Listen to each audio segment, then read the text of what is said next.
All right, welcome back to Straight to the Heart with Eric Earhart. And we have a special guest today, one that I have to confess that as I did research for this, I got emotional several times.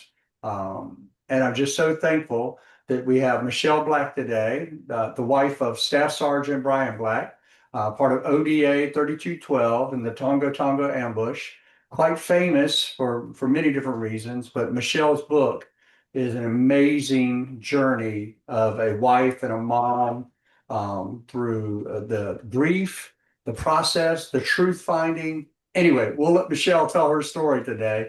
Michelle, thanks so much for being with us. Absolutely. Thank you for having me on. So I was watching your very first interview right after the funeral. You were on Fox News. Um, wow, what a time that must have been. So, if you don't mind, let's just go back to that for a minute. The notification as a military wife, what did that look like for you, and how did you handle it? Um, I think for me, it's strange because um, it wasn't a surprise for me. I Hmm. mean, you've read the book. I'd known I just had a gut feeling for weeks since Brian left.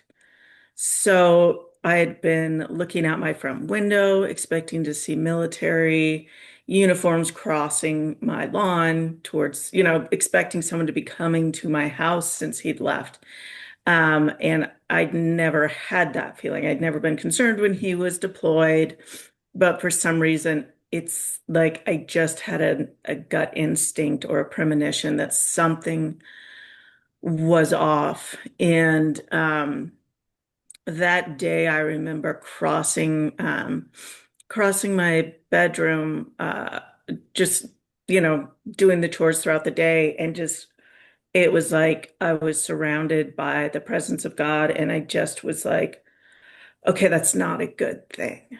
It wasn't, it was like he was comforting me Hmm. Hmm. and telling me it was gonna be okay. I'm sorry. So I already knew. And I managed to calm myself down and be like, okay, he's telling me it's going to be okay, whatever this is.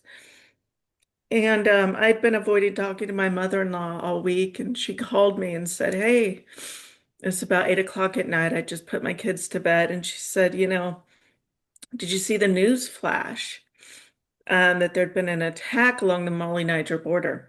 And I'd avoided talking to her because I knew Brian was out working along the Mali-Niger border. And I hadn't heard from him, and I should have. And I knew that his missions were typically a day, and it had been 2 days, which is just, I knew something was off. And I said, no, but that's if there was an attack, that's Brian's team. Brian's there. And she said, oh, we don't know that. But I remember in that instant knowing Brian was dead. Wow. Um, so it was about an hour. And I heard the car pull up and the doors shut, and I was basically just waiting for the chaplains to show up at that point. Because I knew a couple men, according to the news flash, had been killed. And because I hadn't received a call from Brian, I knew. And so they knocked on the door, and I remember telling them I already knew, but they're required to come in and read the whole, on behalf of a grateful nation thing. It's very specific. And I just remember hearing essentially that Brian wasn't coming home. Wow. And I think at that point, you imagine people falling apart and the tears and all of that, but it was like I was past that. I was already in shock. I just remember that's when my whole body went slack and I you know, like I think I slid along the wall to the floor and then the chaplains helped me up and we went upstairs and I was in shock. I drank water for hours and just stared at the wall. And that's Wow. Wow. So, my son is actually a 56 Mike right now. That's a chaplain's assistant. Would this have been a unit chaplain? Would he have known you or Brian, the rest of the team, or was this just generic Fort Bragg chaplain? I'm not entirely sure, but I think he was the unit chaplain. We didn't know him before that point. But yeah, and he did come in with a an assistant chaplain as well. So there were two. There was one younger guy. He was kind of training. He was older and had been doing it for a while. So yeah, I believe he was the unit chaplain. Wow. Wow. So, man, um, you're making me think back to the famous movie "We Were Soldiers Once and Young," when the notifications started going out and these wives were receiving this. So when you received this information, like did you know right away that it was not only your husband but others, or like did the rest of the families bind together? What was happening at that level? So on that level, the initial first days, you're finding information out. I knew that night. Um, was just what came across the news flash, which was there were a few who died and some who survived. So that's all I really knew. So I knew Brian wasn't the only casualty, but I didn't know what the other casualties looked like. I didn't know if they were partner force, if they were other Americans. I did know some of the team survived, but again, I didn't know what that looked like. Right. And as family members started coming over, bringing their condolences the next few days, wives of the men who had survived came over, and that's when I learned about different individuals, like the fact that LaDavid was missing, and they just didn't know where he was, and the fact that two other men were killed, and that were on the team, and that with LaDavid, they didn't know if he'd been captured or killed or was just missing. So, Wow. Just the overwhelming nature of that, not just personally for you and the other wives, but and families, but probably the whole base is shaken at that point, and everybody's kind of piecing together. Yeah, I can't imagine what you were going through that time. Just like just being overwhelmed, flooded over and over as every new piece of information came in. yeah, no, it was pretty overwhelming. And I think my first reaction when I heard Brian was killed was just hoping that there was nobody else, no other family members going through what I went through. I remember thinking that I was hoping that he had done something that had been able to save everybody else and maybe nobody else died and there was no other family going through what I went through. But as the names came through, I didn't know the other two men yet. I knew like I didn't know their names. They were new to the team. Mm. But once I heard about LaDavid, that was really hard for me because he was a friend of Brian's. They'd requested he go back with them, and I knew he was just loved by all the men on the team, and so that was a really hard one for me. And he was young; he was 25, and his wife was really young. She was pregnant with their third, and their kids were little, so Wow. that was a hard one. So I was looking at a picture. I want to go back a little bit to the love story, if you will. There's this picture of Brian standing there in Niger, with his arms folded, green beret on, partner forces standing behind him, and he's the model, like a recruiting poster of a green beret soldier. In your book, you talk about when you first saw him walk in to the church. He's over there, arms folded, same posture. So I picture this from reading the book there. Tell us a little bit about how you guys met and fell in love. Yeah, so after college, I went up and became a snowboard instructor, and there was a church called the Lighthouse, and it was for all the ski and snowboard bums, because most of us were in our 20s, we were starving, and just, they would feed us. They'd have these big spaghetti feeds during the winter, and so Fun. yeah, and they had big houses where you could get cheap rent, and it was like all the Christian girls and then all the Christian guys. And so, that's kind of what we were doing. And Brian moved up there. He was actually dating one of my coworkers, and they showed up, and it's just kind of funny. But I remember when I first saw him, he had just moved down, and he had just finished college, but he had been a wrestler. And he was into jujitsu and cage fighting, and he was training some guy at some elite level. And so he walked in the door, and I mean, his neck was just huge. And I remember him wearing like a fitted ski sweater. And but his teeth were a little sideways. He looked like he'd been in a few fights and he should have a black eye or something. And I was like, who is this person? Like something's wrong with this guy. Because the rest of us, we had our baggy jeans, our like jackets with the fur hoodies, and he was like the furthest thing from what was cool at the time. He looked like Wow. he stepped out of like a 70s ski magazine. So, but he just didn't care. That's, So, yeah. so, well, evidently you had the boldness though that to go on up and introduce yourself and welcome the new visitor. Yeah. Oh yeah, he is so funny too because you're expecting him to be this big, tough, dumb guy, and he had this very flat affect. He had very monotone voice, very, very deep. Um, but he would make these comments that you couldn't figure out whether he was brilliant and being funny or if he was really, really dumb. And he did it on purpose. Because the reality was he was a chess champion. He had like won second at nationals when he was just 11 years old. So he was brilliant. He just had fun playing the big dumb oaf, you The dumb know. jock, yeah. Yeah. Okay. Yeah. Well, he was he was the son of a Marine. Yeah. Yeah. So Yeah. you guys meet, have this just a neat story, and of course I really I hope our listeners will get your book. It's just a wonderful story. Y'all fall in love and y'all start having babies. Oh yeah, we had two little boys, Ezekiel and Isaac. Ezekiel was our first. He's a Marine now too. But initially he was on the autism spectrum and he didn't start speaking till he was 5 years old. So we didn't know what the severity was. We didn't yeah, we couldn't even get anyone to diagnose him initially because he had some of the tells, but then other ones were missing. And when we finally got him in, they were like, oh, yeah, no, he definitely is. But because of the language barrier, we're thinking he's pretty severe and he may never live away from home and all of these things. But the nice thing about a diagnosis is once we had it, I knew he was brilliant. So what I did is we had him in a kindergarten classroom, and basically we taught him to read at the same time he learned to speak. So I would Wow. put all the alphabet around the table, the kitchen table, and so every time he ate, he had to go around and say the alphabet and sound out the sound. And so eventually, like he actually learned to read at the same level as his peers.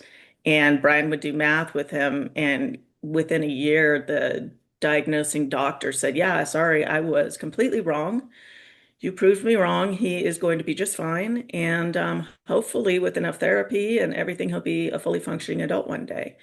And just Wow. this last year, he went in, took himself to see a some sort of psychologist, some clinical psychologist or something, and had a re-diagnosis done. And she goes, "Yeah, I'm going to go ahead and just remove that diagnosis and yeah, get you a waiver for the military." And he was able to enlist in the Marine Corps. Oh Yeah. man. So because I'm going back right now to the story in the book, if I remember correctly, when you were trying to convince the doctor that with therapy, with some help, that you thought your son could progress and do well, and he just shot that down. He said it was too, at that age, at 5, it was too late, and they were not really going to be therapeutic remedies for what he was facing. Hmm. Yeah. Wow. And I just thought, no one gets to make that determination but him. So I read all the books, there was a gal out of Colorado, I believe, Temple Grandin, and she's famous, wrote all these books, and she herself had autism. So I read through kind of her viewpoint on it and took a lot of her tactics to reach him and then pull him out and kind of provide my own therapy on the side of what the therapists were providing him through speech and the other therapies he did. And by the time he was doing ABA and BCABA therapy, we reached a point probably when he was about 8 or 9 that they said, okay, there's nothing more we can work on unless you want to work on household skills like cooking, cleaning, whatever. And I was like, I can do that. So then it kind of moved into, okay, he's smart. And at this point, it's behavioral and social. And that's about it. So what I did is at 8 years old, I told him about what autism was.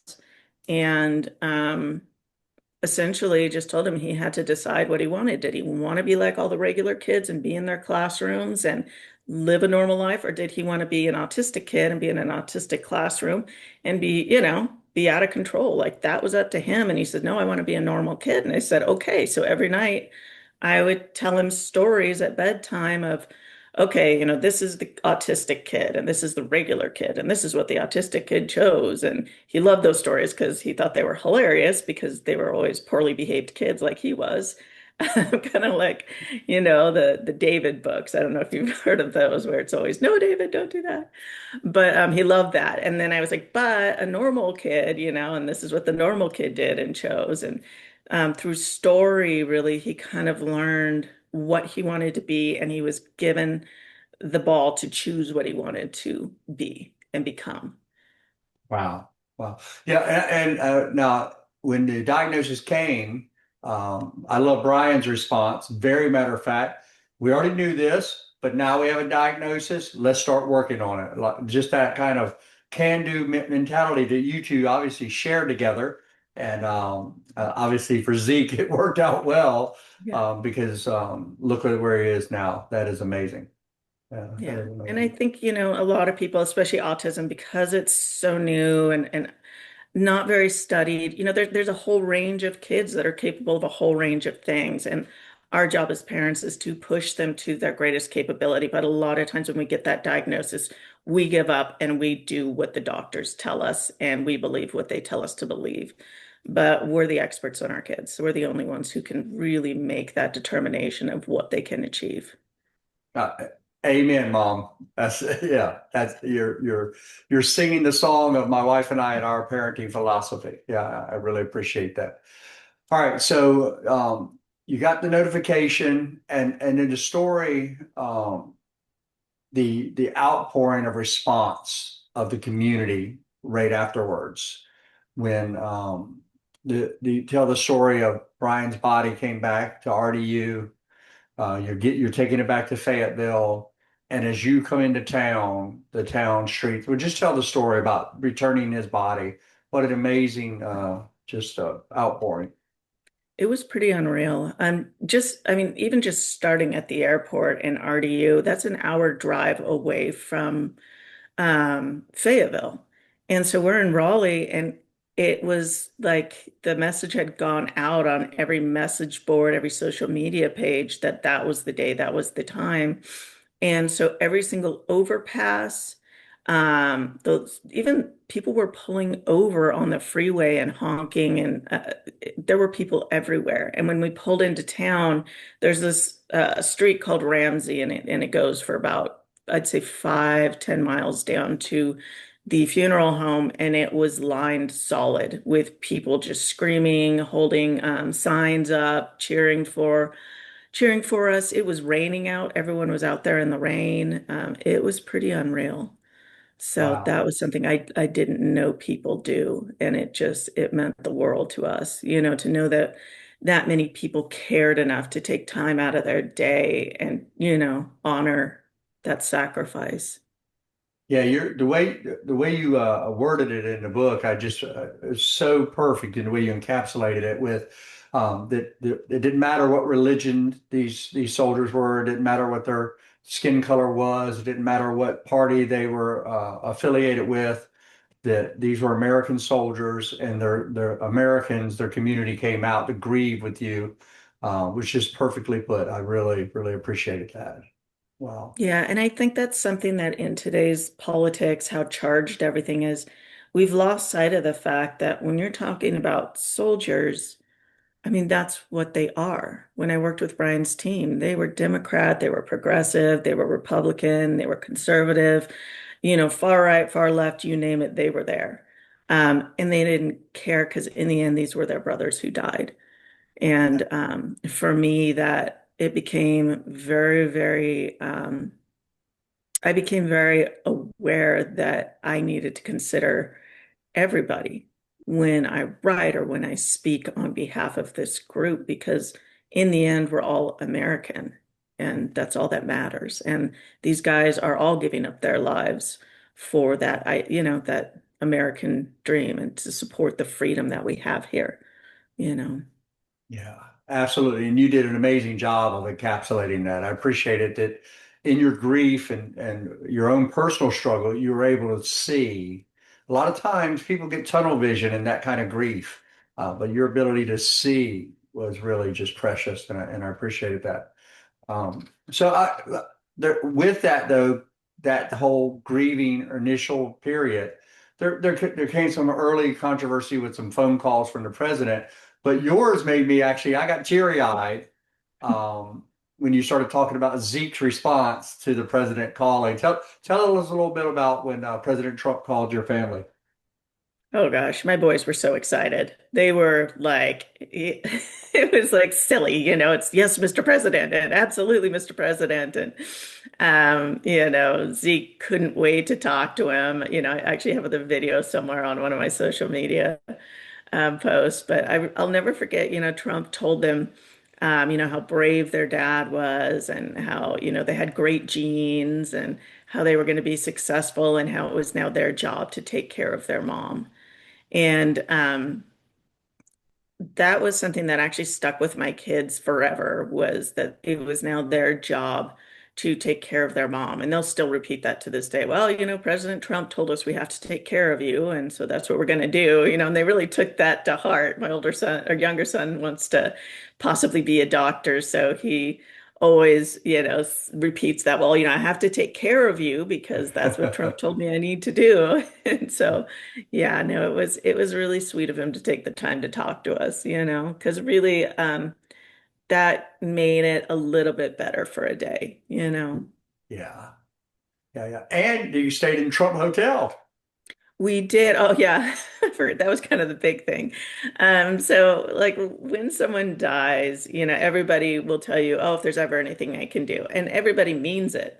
But what can anyone do? And when I was talking to Trump, he had mentioned the same thing. If there's ever anything I can do for you, just don't hesitate to ask. And so instantly I said, well, actually, there is something. My son Ezekiel is completely obsessed with you. We'd been there in DC the summer before, and he took a bunch of pictures in front of the Trump Hotel because he wanted to stay there, but we couldn't afford it as a military family. And so I asked Trump if he would allow us to stay at his hotel while we were in DC to bury the kid's dad. And he said, absolutely. And he started talking to everyone behind him in the room and said, can we get this arranged? And then he asked me how many rooms, how many nights. And, I didn't want to be like rude. So I said, well, we'll be there 2 nights. And it's just me and the kids. So, whatever that looks like. Well, when we got there, it was 2 rooms adjoined for 2 nights with everything we could want for free. We couldn't pay for anything. It was bags of gifts for the kids when we arrived, everyone coming out and hugging everybody and saying, we love you here. You're always welcome here. And Trump wanted to pass on these personal messages. And I mean, it was pretty unreal. So, yeah. Wow. Wow. Wow. Well, but it was a blessing for sure. And Yes. the kids, yeah, the kids' response was just precious. So hopefully, a young Marine, Black, will maybe get to meet the president again someday, and Yeah. yeah, give him a hand salute. Yeah, that's such a great story. Yeah. So let's go ahead now. I mean, I love the personal story. You just did a great job of just really sharing a wife and a mom's journey. But the reality is it wasn't long into the after the ambush that the families were all faced with really some infuriating responses from the government, from the military, from the chain of command, and I remember as an observer and as a veteran being just like instantly, I was just credulous that what their claims were, that the team was at fault here. So go back and share with us a little bit when that began to unfold and you guys begin to be told that their death were really their own faults. Yeah, so it started fairly early on. They started an investigation right away, which we thought, oh great, we want to learn what happened. And that was in, I'd say, end of October, beginning of November. The incident was October 4th, so I'd say by the end of that month was when we were being told, okay, there's an investigation. Don't worry, we're going to figure out what happened. And so, great. By January, there began to be reports coming out in the media saying, we've had leaks from anonymous sources within the investigation saying that this team was just a bunch of cowboys that went rogue, chasing after a terrorist. And I thought, there's no way that that's true. Anybody who knows anything about Green Berets, I mean, it's not the same as regular military. And even then, I don't think you're going to get more than one or two guys who just enlisted and, would do that. It's But not on happening. top of it, yeah, the Green Berets, they spend an extra 4 years of training. It's intense. It's one of the top tier, most difficult positions to get in the military. And if you get there, you have all sorts of clearances. The last thing you're going to do is act like a cowboy, ignore orders, and let alone like not just an individual. You might again get one individual who's maybe lost his mind and decided to do that, but you won't get a whole team following them. And so to say that have the media saying there was a whole team that went rogue, I just kind of blew it off and said, okay, this is the media.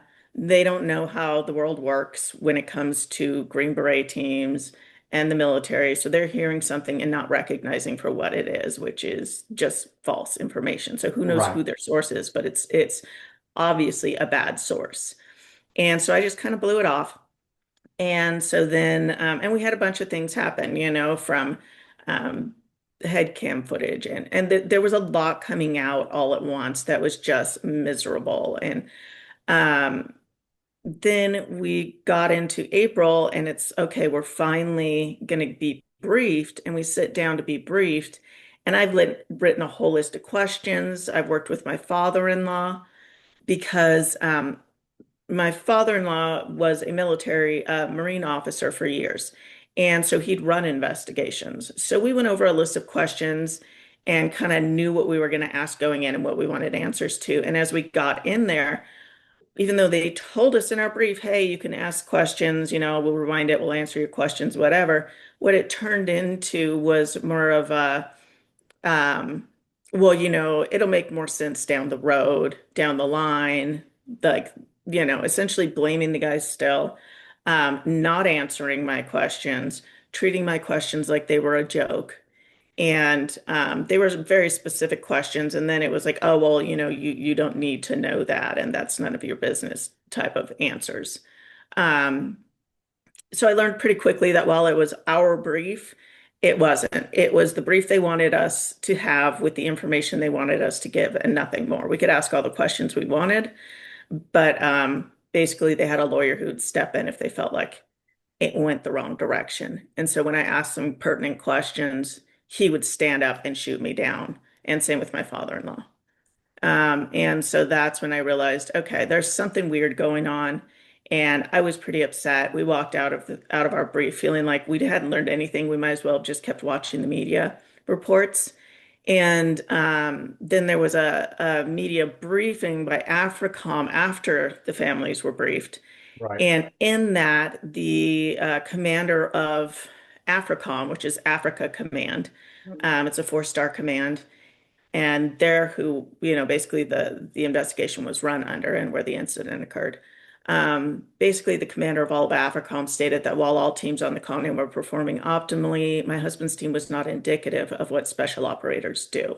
That was the one that infuriated me. I mean, at the time, in real time, I was thinking, who gets up and talks about these soldiers and the enlist, at the enlisted level, at the tip of the spear level, Mhm. and says something crazy. I think it was General Horn or Horner.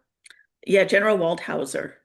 Oh yeah, yeah, yeah. Waldheiser. That's right. Yeah, yeah. And so now, if I remember, because you're saying this was about April of 2018. But at the funeral, you were already hearing whispers from the team members that they just couldn't talk about it. They wish they could have told you more, but they couldn't talk about it. Did it begin to kind of like go, okay, now I know why they wanted to talk to me. Yeah, I think, well, and they didn't realize the direction that the investigation was going at that time. They just assumed, like, hey, because that's what they were told, like, hey, until the investigation's complete, we don't want anything being leaked to the media or whatever. We don't want the families to find out through the media. We don't want you to accidentally say something to one of the families and then the family takes it to the media. So for now, let's just, we don't want you guys talking. Everybody be quiet until the investigation's complete. So the guys trusted them. We Right, trusted them. And then when the actual report came out, we all kind of looked at each other and panicked and were like, wait, what is exactly going on? Some of the family members didn't know what to believe. I'd known these guys for years, so I knew it wasn't true. None of it was right. true. And I was friends with the wives of the men who had returned. So I just, we all talked and I was like, this is not okay. This is not true.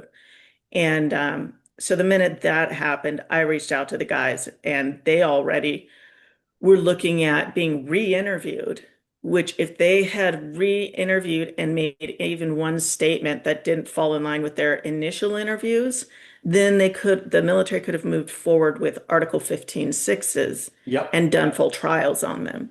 And so I talked to the guys, and initially they were like, we don't want to involve you, because I said, I want to interview you. I want to get this right. Like, obviously, I don't believe anything they're telling me. I need to know what happened, and I'd like to write your story. And they didn't want to involve me because they knew it would mean essentially me sticking my neck out to go out up Right. against the military. But at that point, I was like, what else are they going to do? Kill my husband? Lie about it? Play a video of Exactly. his death on TV? I mean, they already took everything from me and my kids.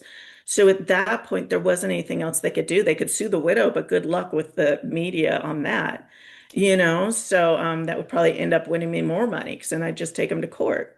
So at that point, I told the guys, I'm like, at least we can stop you from losing your careers and bring light onto this injustice. And so that kind of kicked off the book.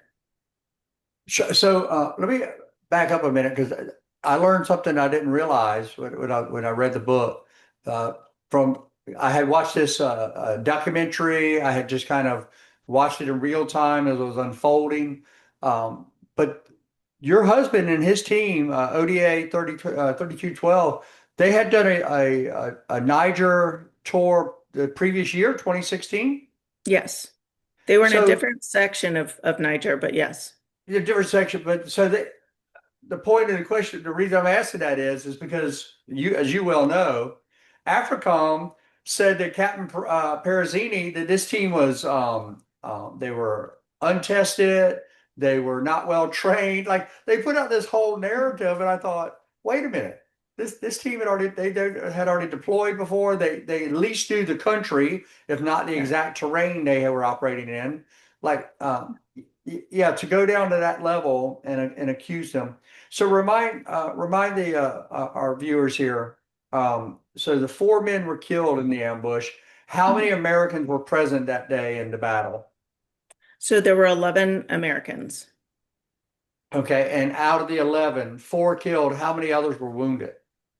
two of them Wow. So six out of 11 were were pretty much out of the battle. injured or killed by the enemy. Yeah.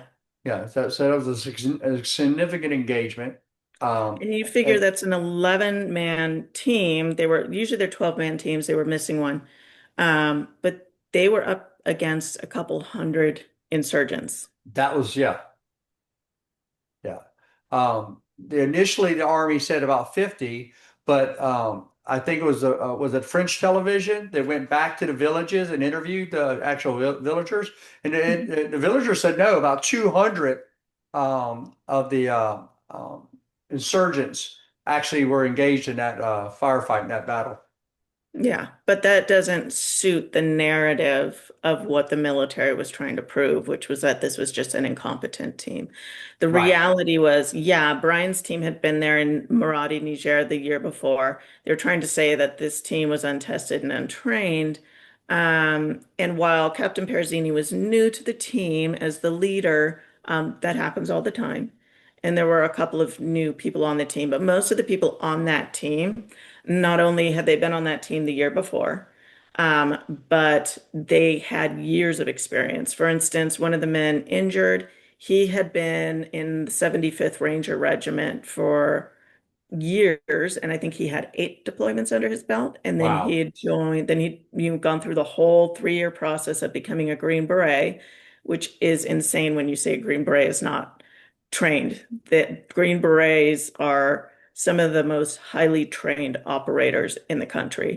Well, And exactly. they do an extra 3 years of training in addition to boot camp, AIT, MOS. Now they take on a whole new MOS. They learn a foreign language. Then they go through, Robin Sage, Sears School, all of these schools that were, a lot of them were created by Green Berets for Green Berets. And now other special operators go to those schools For because sure. Yeah. they're so elite. And this whole the whole program had been refined even more over 20 years of GWAT. Like these were the consummate professionals. Yeah. And then to claim that these men that had been through all of that training, who had previous deployments, who had multiple deployments in some cases, for a four-star to go up there and go, yeah, but these guys were rogue, they were untrained. Like the narrative was laughable on his face had it not been had the consequences not been so deadly. The narrative was laughable on his face.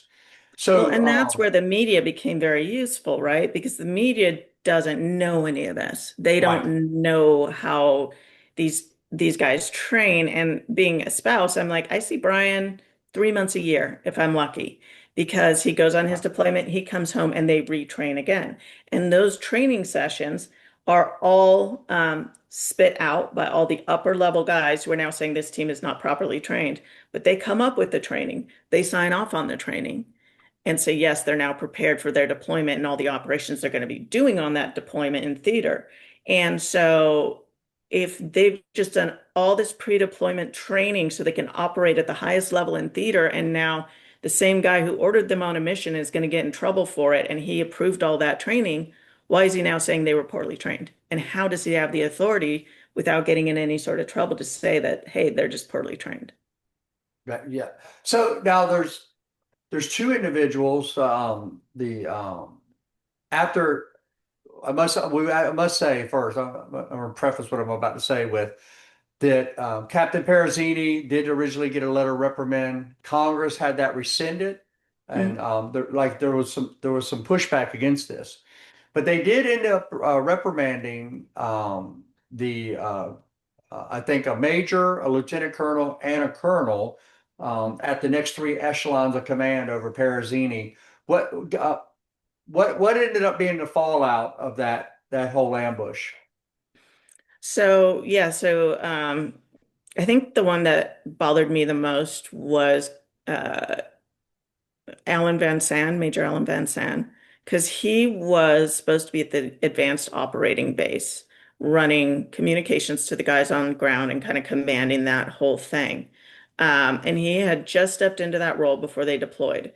So they basically said, normally in his position, he would have run all of the training and he would have been punished if, that training he'd approved and signed off on had been done wrong. And so that's what they accused him of. But the problem was he had just stepped into that role. So it was the person who took up that role prior to him who was actually responsible for the training that they were saying he had failed to do for the guys.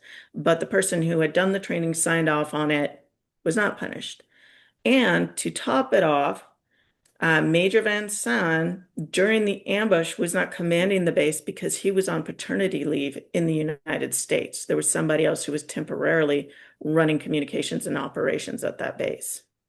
Right. So he lost Yeah. his career for basically doing nothing. For literally doing nothing. Yeah, being in command for a month or so, not even being present during the battle, making no decisions, good nor bad.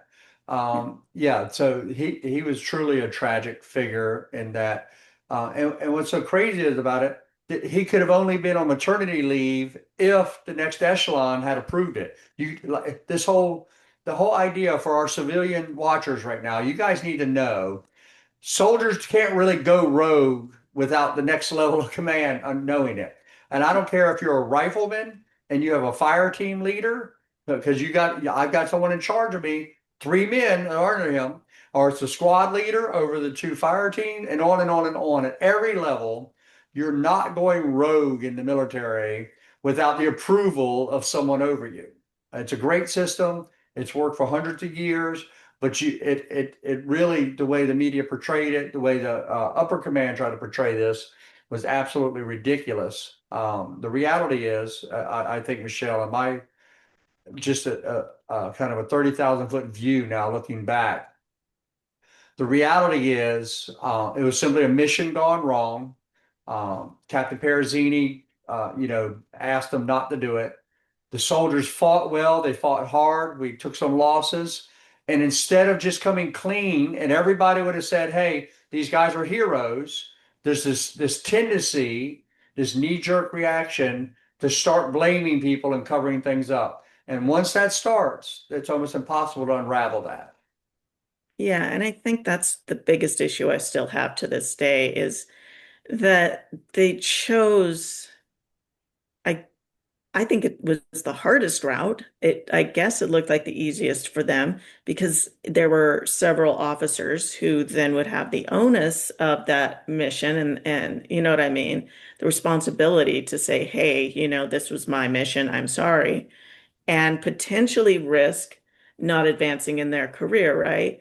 But they're concerned about their careers while people lost their lives. My husband didn't lose a promotion. He lost his life. And so for Exactly. me, the fact that they couldn't just come up and say, I am so sorry. I made those calls. I made the wrong calls. But that's being human, is making the wrong calls sometimes and taking responsibility. And it's like I've said before, I never wanted anybody punished until everyone lied and they tried to scapegoat people who didn't deserve that. That's right. Yeah. So I actually had the opportunity to talk with a retired Green Beret, 22 years, most of it in third group. When I got a chance to talk to him before our interview, I didn't even realize that he was present for the ambush. Or he was actually in Miami. He was on S2. So he was there when the call came in, Broken Arrow, a team being overrun. And it wasn't with Colonel Moses. He was with Lieutenant Colonel. Painter, probably. Yes. So he was there beside him when the call was coming in. So one of the things that I was thinking through on this, and I don't know if you've even been able to unravel this. So where did the false narrative begin? Was it at AFRICOM level, or because all everything I've seen, that the Colonel Moses and the other commanders were all warriors. They were fighters. They made a call. It was a bad call, but did they actually put forth the lie? I was going to call it an untruth. Did they put forth the lie about the rogue team, or is this something that was dreamed up at AFRICOM level to tell the media? I do know by the time they were talking to me, Moses, there were a lot of lies of omission or just outright lies. And same Okay. with some things with Painter where I was like, what he's telling me, I know can't be true. It makes no sense. Um, but by then that was further down the line. What I did learn through some of my interviews was that the investigation, which was initially kicked off right away, was started by the three-star command in Africa. And then the next thing that happened was AFRICOM reached in, shut that down because it's a four-star command, and took over the investigation. Mm. And then as I began speaking to people, their reaction, and these were officers and different people interviewed it during the AFRICOM investigation, they told me that essentially when they were being interviewed, it felt like there was already a determination and they were just trying to lead people to that conclusion. And so it felt like a very, um, like the investigation was means to a predetermined end. Okay, so yeah, and that's uh, I know it's 8 years later, but it's still so frustrating because if the military apparatus can't hold itself accountable to just be truthful, because again, your husband didn't lose a promotion. Those other men, three men, didn't lose a promotion. They didn't miss a promotion board here. They didn't, lose retirement points or get an Article 15. They lost their lives. And Yeah. um, when you're at that level of severity, then there has to be that kind of level of truthfulness to go with it. Yeah. Yeah. So you've been in contact with the team since? I mean, do you maintain contact with the other team members, and how has their lives gone on? How have they been able to do over the last 8 years? I think, I think they've done really well.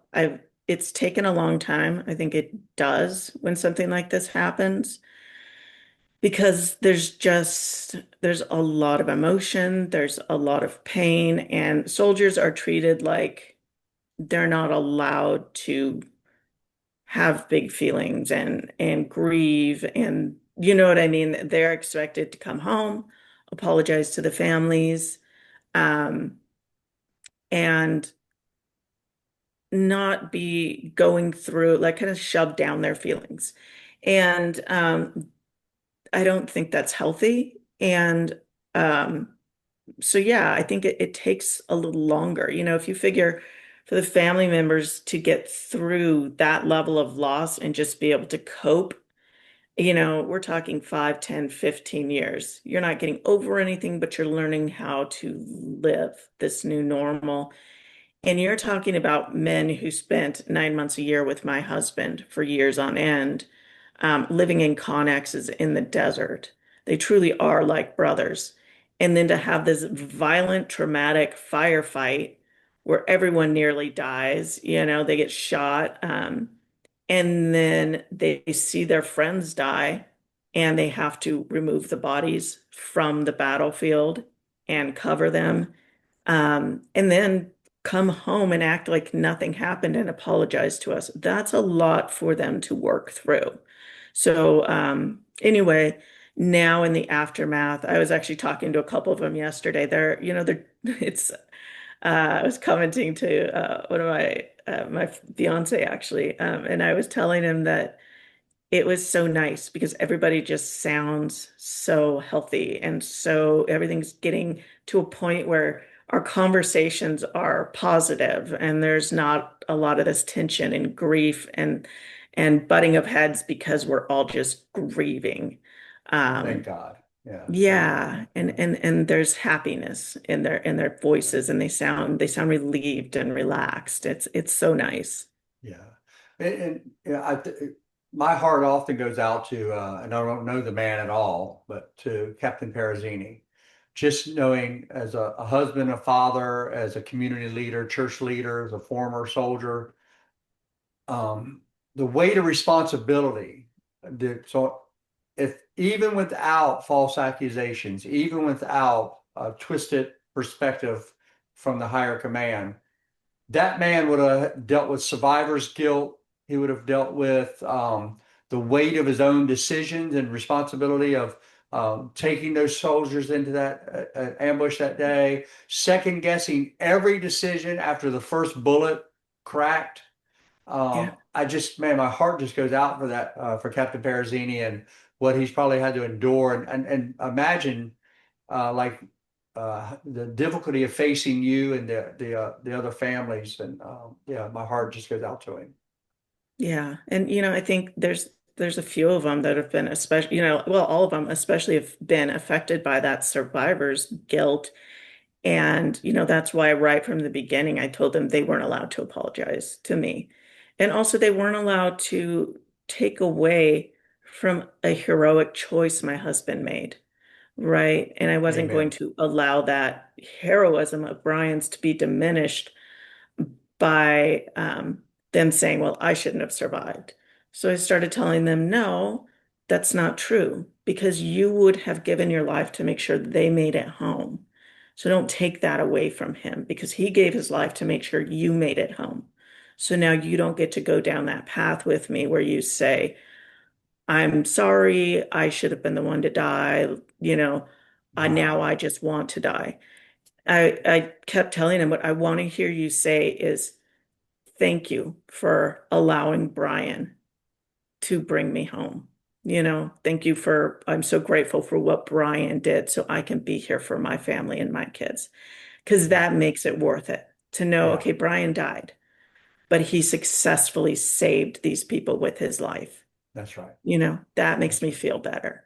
Yeah. Well, and I don't think there's ever been a time in history where it's literally been caught on camera, soldiers, the classic stay behind to protect their fellow soldiers and let them get away. To have that caught on camera for the whole world to see the bravery of those men is really just it's unbelievable in so many levels there. Yeah. Well, and a piece of the I told you this before, a piece of the video that wasn't shown in the public video is where the guys at the truck actually discuss it. And they're going, what should we do? And, my husband says, I think we should stay behind. And they all agree that, Wow. yeah, they should stay behind. So that was an actual choice those three men made in order to allow the rest of the team to escape and draw fire on themselves. And in the end, it cost them their lives. I don't think I've ever heard that information in public before. So they weren't ordered to stay behind. That was a choice they made to cover the retreat and let the other soldiers get out. Yeah, Wow. yeah. Wow. Because in the actual full-length video, you hear Jeremiah turn to Brian and he goes, Brian, what should we do? And Brian goes, I think we have to stay behind. And Jeremiah Wow. goes, okay. And then, him and you can see him discussing it with Dustin. And then they all go, okay. And then that's kind of what you see them doing. And then it reaches a point where the firefight is becoming overwhelming. And then Brian's trying to usher them out. And that's where the ISIS propaganda video started up, where you see Yep. Brian trying to usher them forward.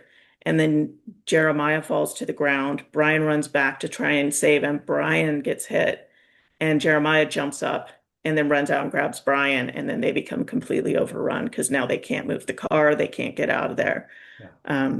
Yeah, Yeah, that's where the public video, the propaganda video, but what can be seen public picks up there. So you see this red smoke grenade that they had just thrown that they're going to use to try to cover their exit. But then they become overwhelmed with the ISIS forces or the terrorist forces. Yeah. yeah, and they'd covered up all the sound with their own soundtrack in the ISIS propaganda video. Hmm. But in the pure full-length video, when you watch it, you realize the guys are having this whole conversation about it, and Oh, they make the choice to stay behind. And so, okay. really, this propaganda video was edited in a way to make these men look less heroic than they truly were. I mean, they chose Oh, to save their so teammates. this is just coming to me right now. This was not a planned question, but this is a visceral response to all that you're saying. Is there any way to maybe get Pete Hegseth to declassify, number one, the whole investigation and this whole mission without revealing sources there in Niger? But of course, American forces have been kicked out of Niger completely now. So, like, there's not much that can be compromised from back in 2017. But I wonder if there's any way to get this investigation released now, to get the full video release, because it sounds like that ISIS shouldn't get the terrorists shouldn't get to show us what happened. We should Yeah. see what those soldiers accomplished without the narrative from the other side. I think that we could push for it. I think the biggest issue I would have is I would want every family member to be okay with it because it's Yes, also a I like that. very, Yeah. because there's also more on the other end and it's pretty heartbreaking and to have so much exposed. I mean, I do love that end where it's heroic and you can see the heroism of the guys and watching them fight before they even get overrun is pretty remarkable. Yeah. Um, yeah, watching them fight was probably one of the most enjoyable things for me before it got into them being overrun or them getting out of the zone. I mean, the kill zone, the minute the firefight starts, Jeremiah starts the camera. So you get this whole scene of them fighting, which is a lot of fun to watch. But after that is where, it's really a shame because it's just, it's hard. Yeah. So I would want the family members all to give their consent because one thing that we didn't get in the beginning, and I didn't learn till later, is that once something is released publicly, then it's in the public domain and it can be used for anybody's, you know what I mean? Yes, they Anything. I cut mean, and they're splice making it, do video whatever they games want with with it. it. Right. Yeah, and at the time, like for my kids, they were 9 and 11 and it was being played on YouTube. Kids at school had it on their phones showing my kid like, "Hey, check this out," So, Right. and that's the thing is with the internet, you'll have 8-year-olds at school watching it. Right. And things will be manipulated, especially with AI. So, I mean, yeah, it's a double-edged sword for sure. I think there are ways that technically, probably if all the families truly wanted it, we could probably get Trump and Pete Hegseth on board with releasing it. But I don't know that that would be a good thing in the end. No, I understand. Yeah, and you are definitely laying out the negative potential negativity of that is making the families relive the whole thing again and it being released, and then uh, that video then becomes subject to people's manipulation and use. But it's just frustrating that we have these 3.5 minutes, 5 minutes that the enemy gets to use of their death, but the U.S. government never released their heroism in full, and as a counter argument. But yeah, But but I you think definitely that have. also had to do with the DoD wanting to keep the narrative that this was a very, No, very I flawed agree. That's what I'm regime. pushing back against. Yes. Yeah. But I think because of that, that's where you get into that. You can't blame a team and then also highly award them and praise them for being heroes. And so I think there's this, that, what would you call it? Like, I don't know, conundrum or whatever, where it's what would the DoD admit and what are they not there yet? Because a lot of these people who were 3-star, 4-star, and involved at that level and pushed the narrative through are still in their positions. Right. Right. So Yeah, for sure. Yeah. All right, man. Wow, you've been so gracious today. I got a couple more questions, and I promise that to release you. And um, so, what did you learn that 8 years later now that you feel like maybe the narrative is still not turned to the truth? Because I love the title of your book. This is a search for the truth that you went on. Um, is there any particular part of the what would I say, the conscious narrative out there about your husband, their sacrifice, ODA 3212? What one piece would you like to correct or make sure that is corrected? I think it's really what we've been talking about the last few minutes. I think people still don't know that the men on the ground were truly heroic. It's not Yes. just because, yeah, there's been the documentary and there's been my book. My book hasn't had that many eyes on. So most people don't know what actually happened on the ground because that was kind of swept over in the documentary. So nobody really knows what happened on the ground, what these guys truly did. They just have that narrative that, oh, they made all these mistakes. But in my book, you begin to realize, no, those were all things that they couldn't avoid. This happened and that happened. Um, but they made all the best decisions they could, and every single man on that team deserved high accolades, high awards, because what they did was truly heroic. But I don't Yes. think these men have ever been exposed for being heroes. Instead, they've constantly been exposed, for being liars, for being cowboys. And no one's ever said, hey, this team was a team full of heroes who basically were left completely deserted and somehow managed to save themselves and their Right. brothers. Right. Yeah, 100%, 100%. That's what led me to reach out to you was that very point that in any other context, these men would have been a Medal of Honor. Captain Perazini would have got a Medal of Honor for getting the Oh, rest of the team out. Your husband and those men would have had Distinguished Service Crosses. And like in any other context, this would have been a whole nother story.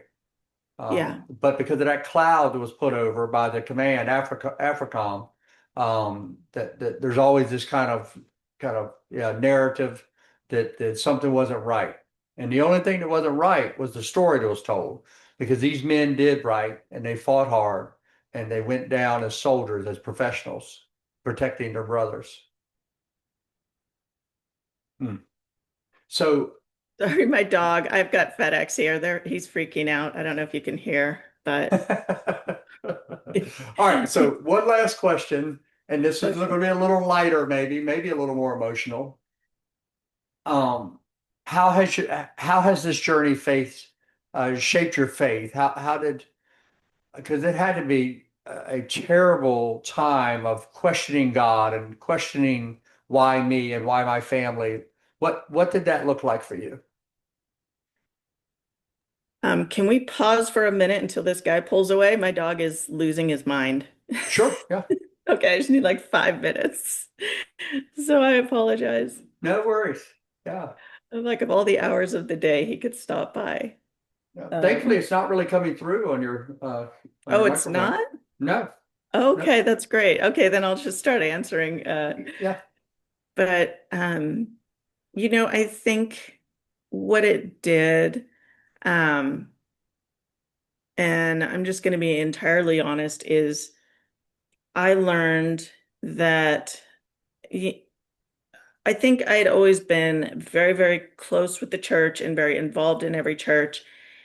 And my experience in the aftermath was that a lot of churches and Christians don't know how to handle death.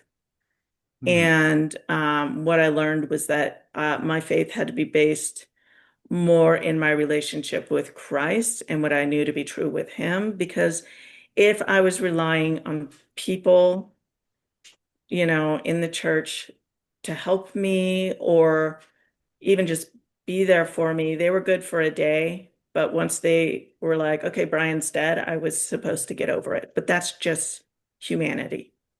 People, especially Americans, aren't comfortable with death. And as a widow, that's a 5-year process. And it's something I needed to talk about all the time. I needed to talk about Brian, and I wasn't allowed to. No one was comfortable with that. Wow. So I could, show up, they'd pray for me, they'd do what they were comfortable with. And there were a few people who were okay with it. But most people weren't. I mean, even the man who married me and Brian didn't, he sent a letter with, hey, this is what we're up to now. Sorry to hear about Brian. And then sent somebody as like an outreach person to call me. And I just went, okay, so the pastor and his wife, who I grew up with their kids, couldn't make a phone call. And no one in their family could make a phone call. So they appointed somebody to call me. Um, and I just thought, I don't accept that. That's not an acceptable behavior for someone Wow. who's a leader. That's obfuscating your, or whatever, abdicating your duties. And so for me, I started realizing I can't put my faith in people, even if they're in the right positions and if they're involved in the church. Instead, what I need to do is just have my faith in God and know that, He's there and He's there for me. And there are Christians who are great and they would show up and they'd understand because they've been through similar things. But I found that I found more community in the end with other people who'd been through what I've been through, whether they were in the church or out of the church, because Americans as a whole fear death. And when you're talking about someone who's in their 30s dying and has young kids, they can't face it. Right. Right. Wow. Yeah, yeah. You're making me think we had this a precious woman at our church here that lost her husband just tragically, and about 3 years into the grieving, she would every Sunday she would just sit there and cry. And I remember one Sunday about 3 years into it, she said, Pastor, I'm so sorry. All I do is come and cry. And I said, Are you kidding me? I said, we just want to cry with you.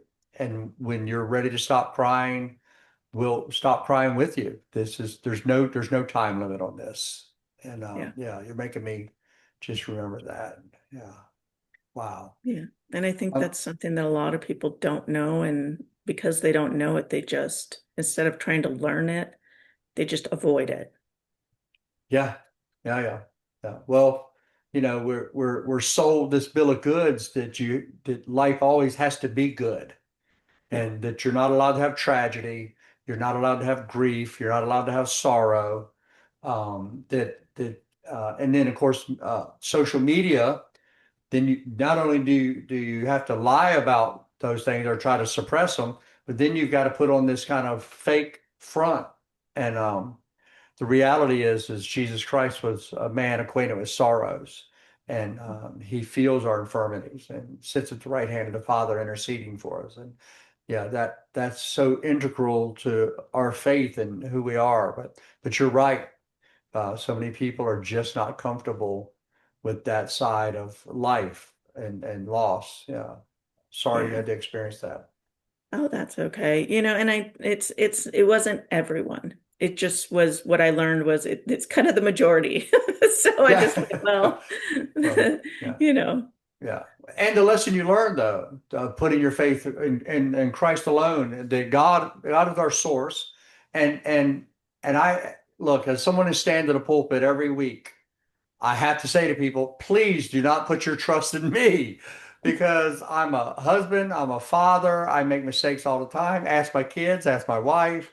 Please do not put your confidence in me. Put your confidence in the Lord, and that's where you'll be okay. So in the end, I think you ended up at the right source. Yeah, yeah.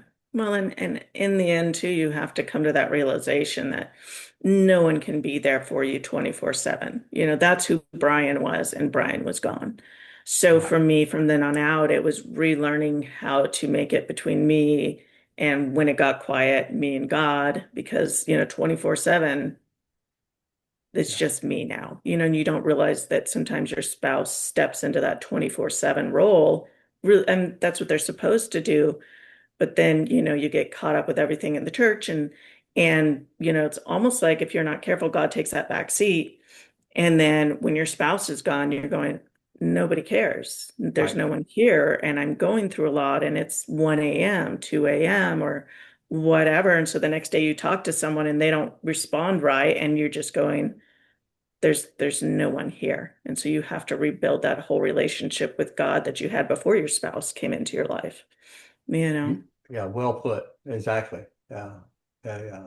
Well, Michelle Black. Man, what a journey.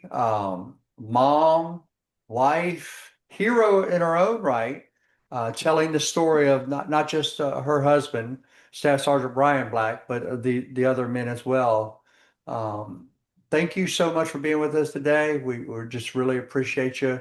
Let those boys know that they're in our prayers, and so proud to hear that Zeke is now United States Marine Corps. My son-in-law is a Marine, and those old Army dogs. We have a little bit of love for the Marines as well. Michelle, thank you.